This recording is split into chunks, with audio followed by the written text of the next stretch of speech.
Hey everybody, welcome back to the Hip Horse. Tommy D, Johnny Lowe, Derby Talk, episode number 6. Thanks for following along. If you're new to the channel, hit that like, subscribe, notification. We're talking Derby, baby. Johnny, it's been an awesome ride so far. Good to have you, my friend. We got a couple big races going on this weekend. You must be all jacked up. Oh, man.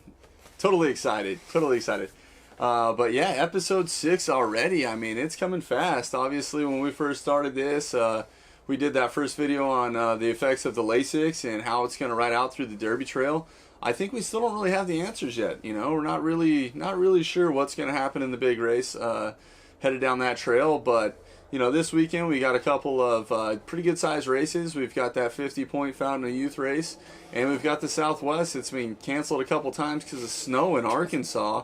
Who knows how that track is going to play, but you know, hopefully it's in good, safe condition for all the jockeys and horses that are involved. Yeah, Johnny, I agree with you. The weather has been pretty rough around the U.S., so if you're in that area, hopefully you're staying safe. And, you know, be safe out there. Thanks for joining us. You're watching the Hip Horse here. And we're talking Derby Talk. Prep races going on. A quick recap of 2 weeks ago, our last video. The Risen Star, Mandolin, the winner. Brad Cox said he was trying to find a Derby winner, but guess what, Johnny? He got it there. We had all 3 horses in the trifecta. Your thoughts on the Risen Star there and what you saw? Yeah, so the Risen Star truly was a rematch of Midnight Bourbon, Proxy, and Mandaloon. And Mandaloon with the blinkers added on, he had a favorable trip, and he really capitalized on it. The horse finished really well. Midnight Bourbon did some heavy lifting. In the end, he just kind of faded a little bit into third, and Proxy came trotting home for second. I think those horses are probably going to end up rematching each other at some point. They all have a decent amount of Derby points. They might all be in the starting gate together. It might be a trio that we see running against each other a few times this year, which I don't mind. It's a pretty good trio to run against each other, and the odds always seem worth betting if you find one that you like. The other horse that was in there that got a lot of attention was Senor Buscador. We kind of scratched him off our list. Didn't think he was going to run much based on the track conditions and, you know, coming from Remington Park and everything, and he really didn't show up. The connections are going to try him out west somewhere. I don't know if it's going to be in Arkansas or if it's going to be at Santa Anita, but I think they're going to give it another race on the Derby Trail to see if they can get their horse home. Yeah, let's move over to the West Coast. The other prep race that we saw, the El Camino, Rombauer, Whitey McCarthy getting the job done. Had that filly, Johnny, was right there, my friend. What are your thoughts about the El Camino? Yeah, we gave that filly out, Javanica. She ended up running second by a neck. Really strong performance by her. Rombauer was the race that they really targeted to win, to get a few points. I don't know. Twirling Candies, they can run on the synthetic. He proved that. They can run on the turf. They can run a little bit on the dirt as well. Looking forward, they're going to really have to pick their spot. Not too many soft fields going to be headed towards the Kentucky Derby, but hopefully this horse can hit the board and keep it rolling for the connections. But I'm not really sure he's on our board of horses that are serious contenders at this point for the Derby. Yeah, Johnny, I mean, it's an interesting race. I mean, it will have some implication, some points there going to the Derby race there. So, El Camino, 10 points. Let's talk about today's featured races on the show. It's going to be for Saturday. We're going to be talking about the big one. This is a Grade 2 Fountain of Youth, and we'll be talking about the Grade 3 Southwest. But let's talk about the Fountain of Youth from Gulfstream Park. What a nice field we got here, Johnny. I'm excited to see this one. A full field and some great trainers, jockeys in the mix.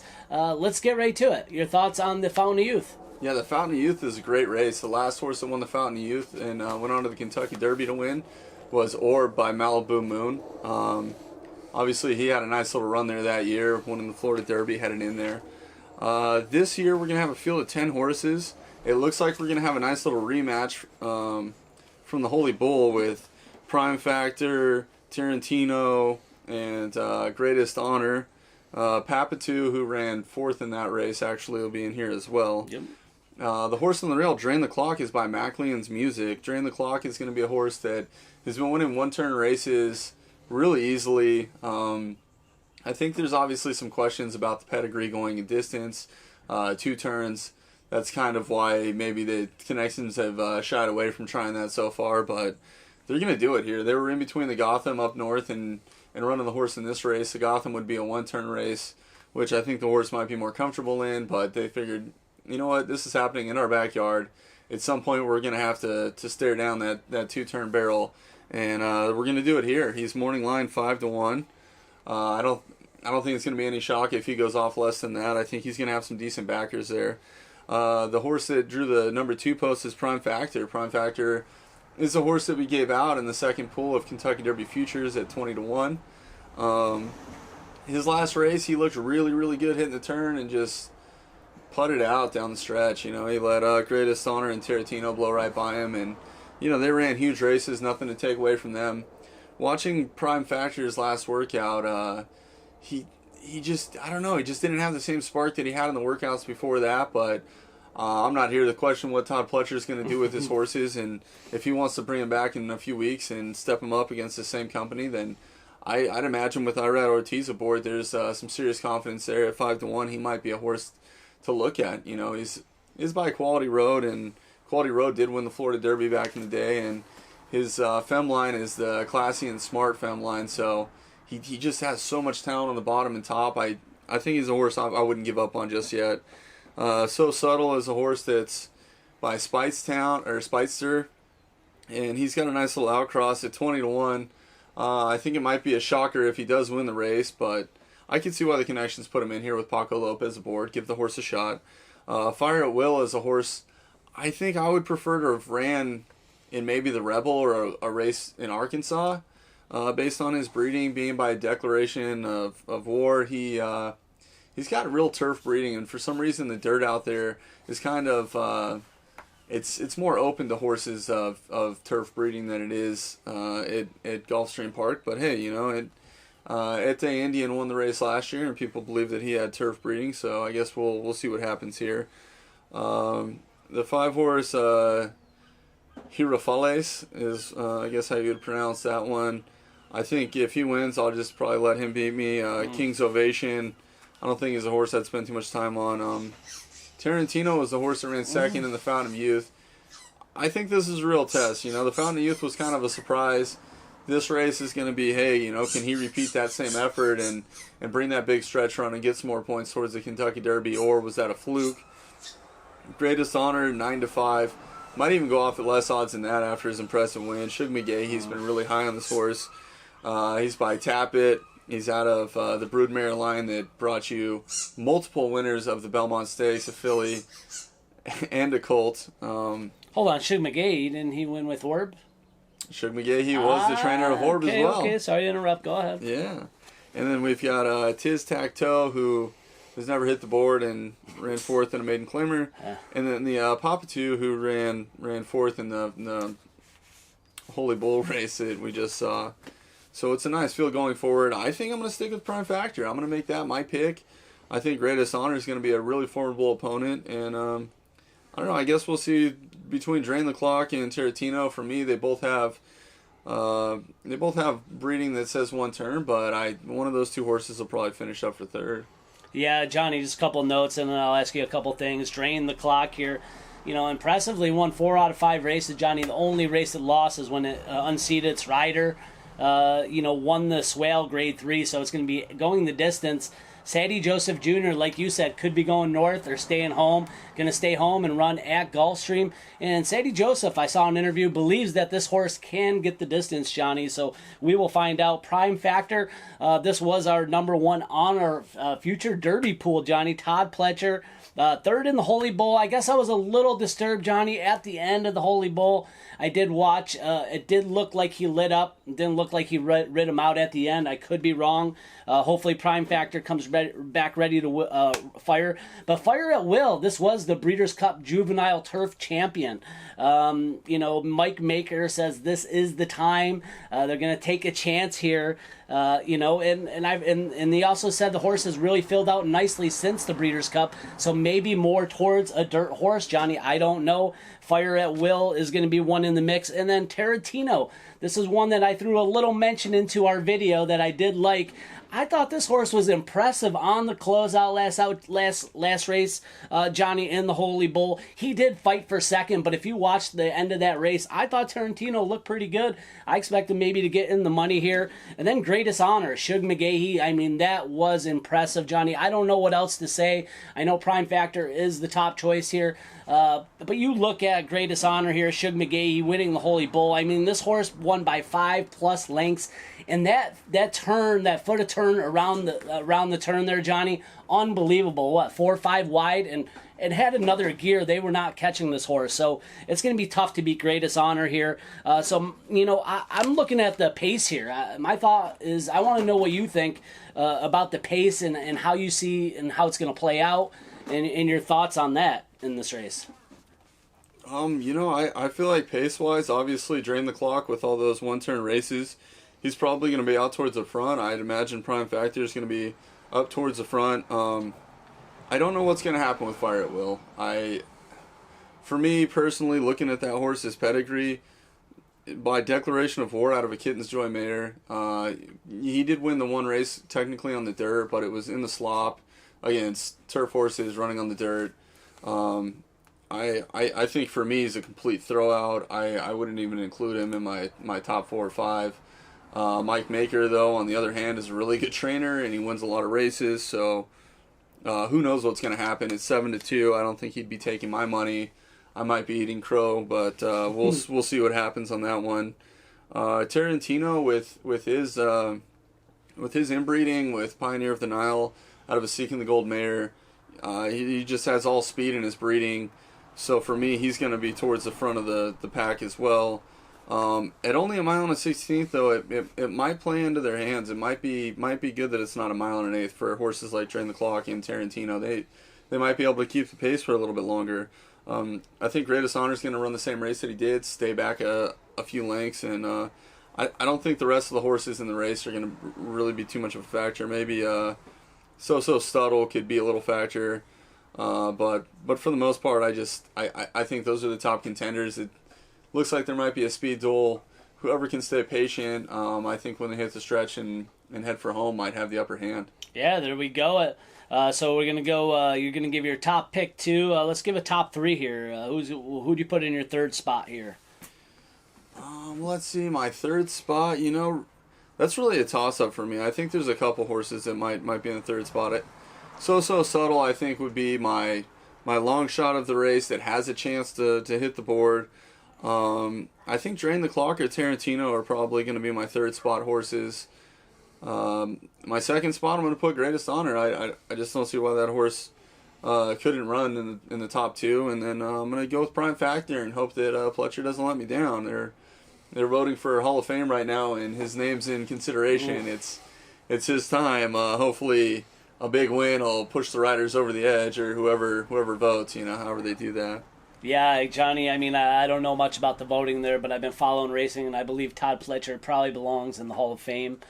Great trainer. I've been following a lot of East Coast racing, and that's where he is. He dominates in New York for a long time. He's been the king there. I mean, I know Chad Brown and some other trainers have been kind of kicking back, but Pletcher's always been pretty consistent there. The thing I like about Prime Factor, Johnny, is who do we have on board? I'm taking a look. We have Irad Ortiz Jr., probably one of the hottest riders out there. He's winning at 26%. He's 58% in the money. I guess that's the guy I want, so I like your pick at 5-1. If we're going to go out and beat Greatest Honor, this might be the horse Prime Factor. Like I said, and maybe I'm wrong. Did you see the same thing at the end? Did it seem like Prime Factor just gave up? Not gave up, but he lit up a little bit at the end where Tarantino dug deep. It seemed like he didn't really dig in on Prime Factor there. He threw in the towel. There's no reason to really push the horse at that point. I mean, the horse, when he hit the turn, he looked like he was loaded, and then they started going down the stretch and switching leads and everything, and it was just. It wasn't knew he there. Couldn't catch him, probably. You might as well save it. Yeah, Pletcher was saying that he really wanted to get the horse into an allowance race around 2 turns before he stepped him up in that kind of company and against horses that had a little more experience than he did and a route under their belt. But hey, it is what it is. I think he went out there, and sometimes you get beat, but it's worth it to get the experience and gain the fitness, and we'll see what happens. Like I said, the the workout that he just had, he worked out with a pretty good horse by Constitution. He got outworked in that workout, though, unfortunately. He just didn't seem like he was moving the way that he was moving the workouts before. But if Pletcher has the confidence to run him in this race, then he's got to know something that I don't know. And hopefully he shows up and he runs a huge race. Yeah, Johnny, I mean, hey, you got to stick with him. I like the call here. Prime Factor, you've been a fan of him since the beginning of our videos. So let's talk about the other prep race. I'm going to lean on you a little bit more on this. This is the Southwest from Oaklawn. This is going to be a nice little race. It's going to be Hot Springs, Arkansas. Give us a rundown on this one, Johnny. So we got a field of 7 horses here. This race, they've been trying to run it for the last couple weeks, and the weather has not been cooperating in Arkansas, and so they've had to cancel the races. Baffert's going to send a horse out, Spielberg. It was a $1 million purchase. He's by Union Rags. He's out of a Smart Strike mare. 7 lifetime starts. He's got 2 wins, 2 seconds, and a third. He just really got smoked in his last race by some decent horses out here. Medina Spirit won by a neck over Roman Centurion, who was a nose in front of Hot Rod Charlie. He lost by 11 1/4 lengths. I think he was a little bit outclassed. Yep. And he was ridden by Flavian Pratt in his last couple races. Pratt elected not to go out there to ride him. That tells me all I need to know about that horse. I think I'm going to look elsewhere. The 6-horse Woodhouse is by Speightstown out of a Malibu Moon mare. He won his last race in the slop, or he didn't win his last race. He ran 3rd in the slop at Oaklawn Park February 11th. Kind of a quick turnaround for me, and I'm not really sure if this horse wants added distance or not, but I guess he's going to be running at the mile and 16th again.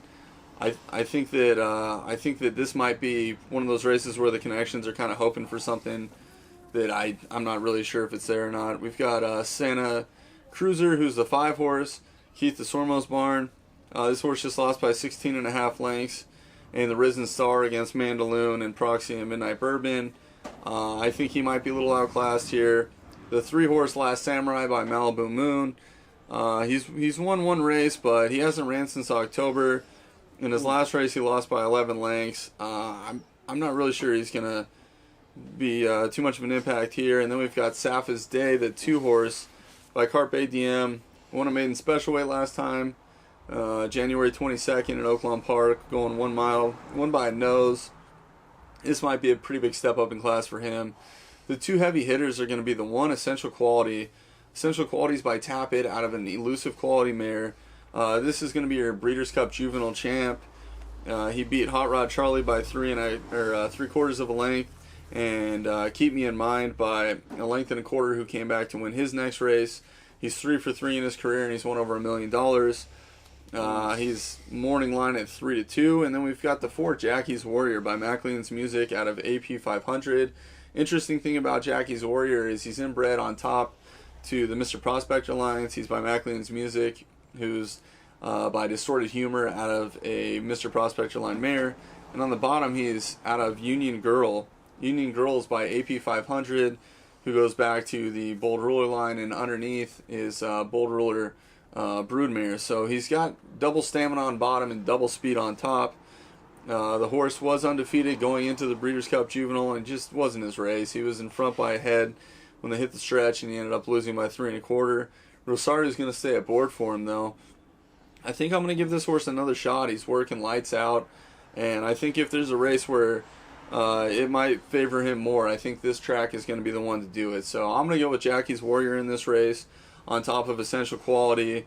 The rest of the horses, I don't think are going to be much of a factor in the push for the Kentucky Derby.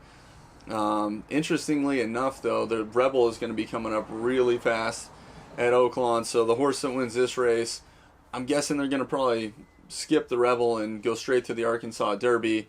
So you kind of want to be going to the Arkansas Derby in the driver's seat, and whichever one between Essential Quality or Jackie's Warrior wins the race will probably be that horse. Yeah, with the cancellation, Johnny kind of throws in a little wrench into some of the plans of the trainers. When training these horses, they have them on a regiment, and it's really important to stay on that. So we're talking the Southwest here, as you said. You look at it as a 2-horse field. Jackie's Warrior is the 4-horse, trained by Steve Asmussen. Rosario is aboard. And then Essential Quality, who is second on the Derby points right now. Another Brad Cox horse. With this, he will already have 2 horses in the Derby. For someone that's never been there before, a top trainer looking to fire here. So Jackie's Warrior, Essential Quality, our Johnny's picks here in the Southwest at Oaklawn. Anything else that you want to add to the mix to either of those races, or anything else about the Derby Trail before we peace out? Yeah, last week we didn't do a video. There were no points races here in the United States, although there was some Derby Trail stuff going on in Japan. Son of American Pharaoh, Cafe Pharaoh, out of, I believe it was a Halo Line broodmare, won a race out there as part of their Trail to the Trail, I guess. I'm not really sure exactly what it was, but I'm really hoping that we get a horse in the Kentucky Derby this year from Japan. I know when Master Fencer ran in the race, people like to bet a lot of money out there on those races, and it brings the pools over here up a little bit, and it's really good for the American racing to have horses from Japan come over here and run. It's something that I think every horseman hopes for, and the fact that it's a horse that has some breeding that's relatable, being by American Pharaoh, I think it makes it that much more interesting for the handicappers out here if that would be the horse that is to be sent over here from Japan for the race. Oh, Johnny, that would be huge. Everyone loving AP, American Pharaoh, and I agree with you. When you bring other people in from Japan, England, Europe, Breeders' Cup is always a great time. That's why I love it. I love to see more of these horses come to the Kentucky Derby, like you're saying. So hopefully we could get the AP colt over here to run in the States. But hey, we'll find out. Anything else on the mix? Right now we got a top 10. Any horse on there that really stands out to you on our top 10 list right now? As of right now in the points list is what we're talking about. We've got Mandaloon on top, Essential Quality, Midnight Bourbon, Proxy, Keep Me in Mind, Rombauer, Medina Spirit, Spielberg, Jackie's Warrior. You know what? For me, I just don't see those horses as really my top picks at this point. I think a lot's going to change in the next couple months leading up to the Derby. I'm really banking on the fact that Prime Factor is going to have a nice little comeback run. I feel like Greatest Honor should be on there somewhere fairly soon as well. Concert Tour is going to be my big horse on the West Coast. I'm going to keep riding this horse. He's going to be running in the Rebel next month. We'll see what happens. It's going to be a really good race. Keep Me in Mind is pointing towards that race. So I think some pretty big shooters are going to show up there, and we're going to start seeing the cream rise to the top and the oil and water separate here pretty soon. Oh yeah, time will tell. The big races are still right around the corner, Johnny. We're talking Kentucky Derby, Derby Talk, episode number 6. Tommy D, Johnny Lowe. If you're not a fan, please hit that like and subscribe button. Let us know who you like. We want to know who you like down in the comments. We like to interact with you guys and know what you are thinking about the races. So please follow us, share us with your friends. Thanks again for watching Derby Talk. We'll catch you next time on the Hip Horse.